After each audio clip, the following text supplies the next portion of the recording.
நம் ஆண்டவர் இயேசு கிறிஸ்துவின் நாமத்தினால் மகிழ்ச்சியும் சமாதானமும் நம் அனைவரோடும் இருப்பதாக. விடுதலை பயணம் 15 1-6 முடிய.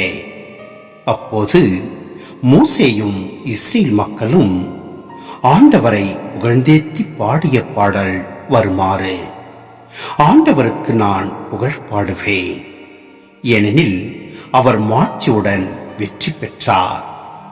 குதிரையையும் குதிரை வீரனையும் கடலுக்குள் அமிழ்த்தி விட்டார். ஆண்டவரே என் ஆற்றல், என் பாடல்.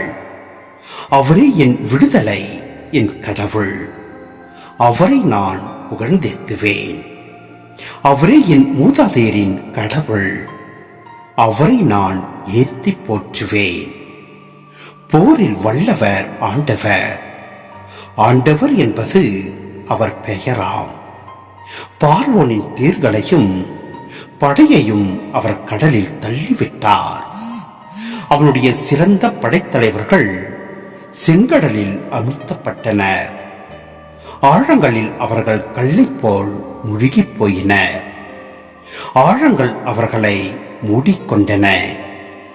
ஆண்டவரே, உம் வழக்கை வலிமையில் மாண்புற்றது. ஆண்டவரே, உமது வழக்கை பகைவரை சிதறடிக்கின்றது.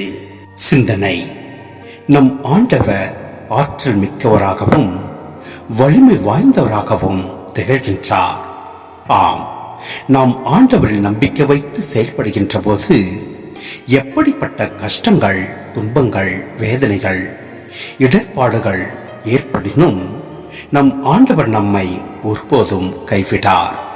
ஏனெனில் நம் ஆண்டவர் நம்மை அவரது உள்ளங்கையில் பொறித்து வைத்துள்ளார். நாம் தாயின் கருவறையில் உருவாகும் முன்பே நம்மை தெரிந்து கொண்டார். எனவே நம் ஆண்டவரில் நம்பிக்கை வைப்போம்.